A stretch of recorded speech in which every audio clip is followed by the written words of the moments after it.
পৃথিবীর সর্বপশ্চিম থেকে সর্বপূর্বে চলে আসলাম। এক ঋতু বা চির বসন্তের দেশ, যেখানে প্রতিদিনই বৃষ্টি হয় এবং পৃথিবীর সর্বোচ্চ ইমারত যেই দেশে অবস্থান করছে সেই দেশ মালয়েশিয়াতে আজকে আমি চলে আসলাম। আমি এখন মালয়েশিয়ার কেএলআই ইন্টারন্যাশনাল এয়ারপোর্টে। এদেশে আসছি, থাকবো 6 দিন এবং এই 6 দিনে মালয়েশিয়ার যে সুন্দর সুন্দর জিনিসগুলো আছে, এবং মালয়েশিয়া তো অনেক সুন্দর একটা দেশ, যেই দেশ সাধারণ থেকে অসাধারণ হয়ে উঠেছে এবং পৃথিবীতে উন্নয়নের একটা রোল মডেল, সেই দেশ দেখতে আমি আসছি এবং আমি দেখব এবং আমার চোখে যেই জিনিসগুলো এই 6 দিনে ভালো লাগবে সেগুলো আমি আপনাদেরকে দেখানোর চেষ্টা করব।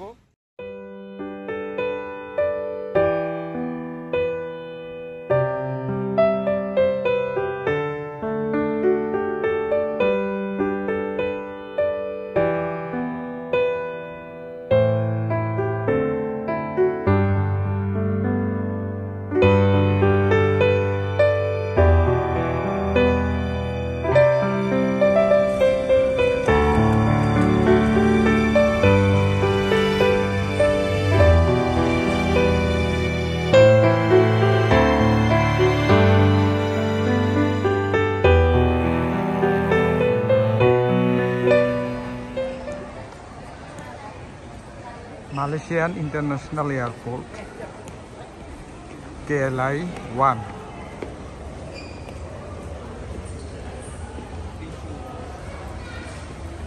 কত সুন্দর, পরিপাটি, পরিচ্ছন্ন।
এয়ারপোর্টের ভিতরেই ট্রেন।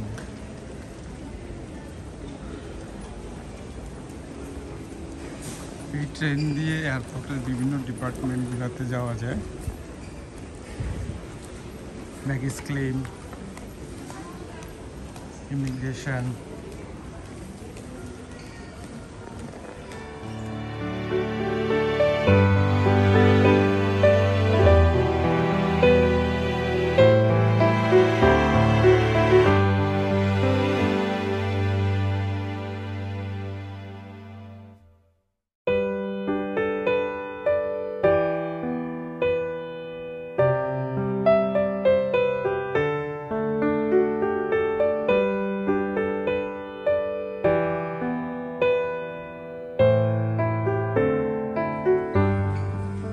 কুয়ালালামপুর ইন্টারন্যাশনাল এয়ারপোর্টে ইমিগ্রেশন সিস্টেম। এখন ইমিগ্রেশন কমপ্লিট করব, করে ব্যাগেজ ক্লেমের জন্য যাব।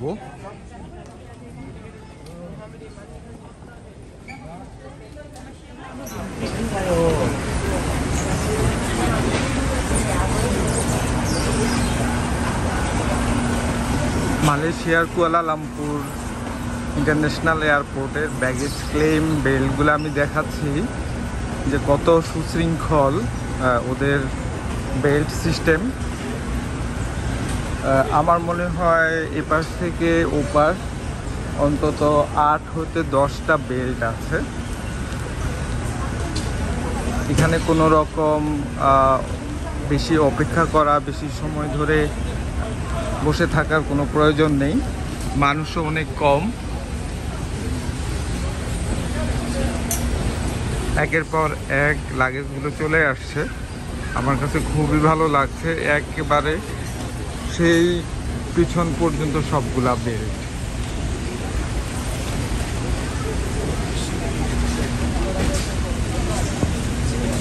একটু চেষ্টা করলেই একটা এয়ারপোর্টকে অনেক সুন্দরভাবে সুচারুভাবে তৈরি করা যায় এবং যাত্রী সেবার মান অনেক ভালো করা যায়।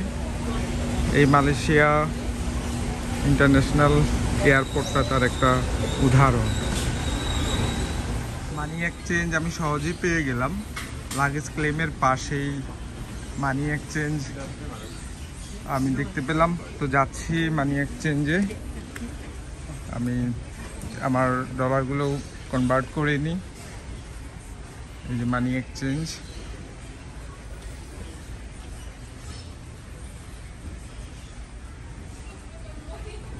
দেখি এয়ারপোর্টে এখন আমার কাজ শেষ।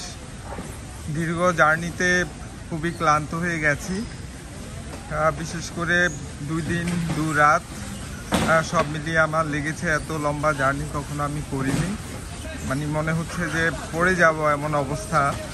প্রায় 21 ঘন্টা আমার শুধু আকাশেই আমি ছিলাম। তা এখন আমার মানি এক্সচেঞ্জ হয়ে গেল, তারপর ব্যাগেজ ক্লেম থেকে ব্যাগেজগুলো নিয়ে নিলাম। এখন বেরিয়ে যাব ট্যাক্সির জন্য।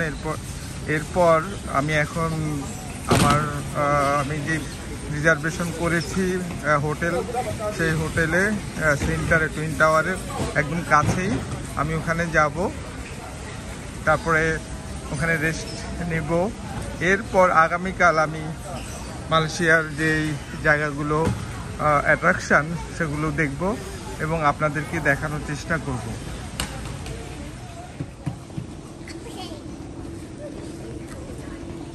বেরিয়ে যাচ্ছি এয়ারপোর্ট থেকে।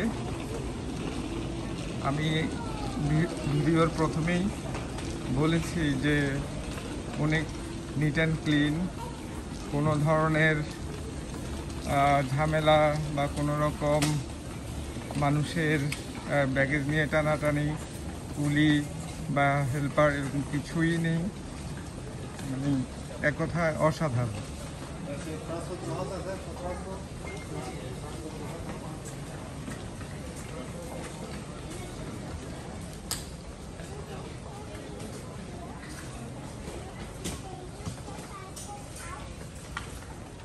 বাইরের লোকজন দাঁড়িয়ে আছে,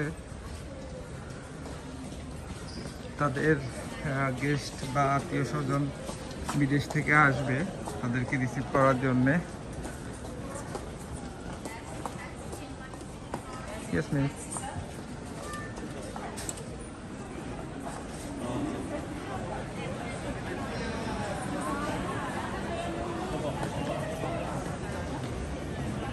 মালয়েশিয়া যে অল্প সময়ে একেবারেই উন্নত বিশ্বের কাতারে চলে গেছে, আপনারা এই ভিডিও থেকে বুঝতে পাচ্ছেন যে তাদের অবস্থানটা কোথায়।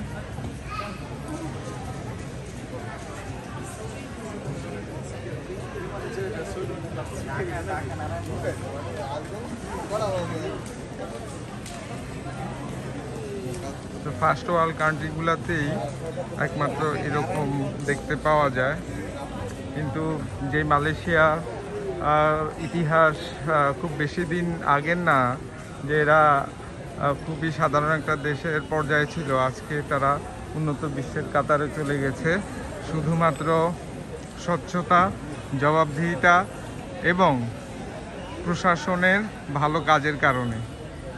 আজকে এরা উন্নতির স্বর্ণ শিখরে পৌঁছে গেছে এবং এটা একটা রোল মডেল পৃথিবীতে।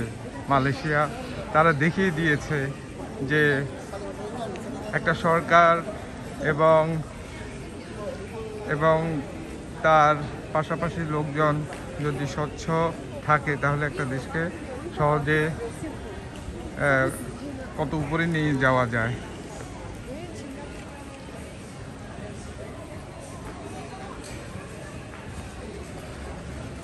আমি এয়ারপোর্টের বাইরের দিকগুলো দেখাচ্ছি।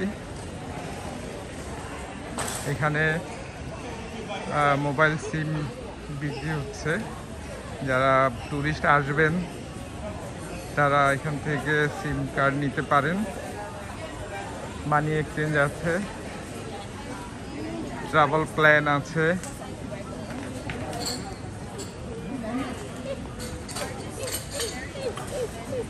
তারপরে এদিকে খাবারের ফুড কোর্ট, যেটা ফুড কোর্ট রয়ে গেছে। তো আমি আমার লাগেজ এক হাতে আর এক হাতে ভিডিও করছি। তো মানে ভালো লাগছে যে দেখে যে আজকে মালয়েশিয়া কোথায়। তো আপনাদেরকে অন্তত কিছুটা ধারণা দেওয়ার জন্য আমার এই প্রয়াস, আমি চেষ্টা করছি। মালয়েশিয়ার কেএলআই কুয়ালালামপুর ইন্টারন্যাশনাল এয়ারপোর্ট আপনাদের সামনে তুলে ধরার জন্যে।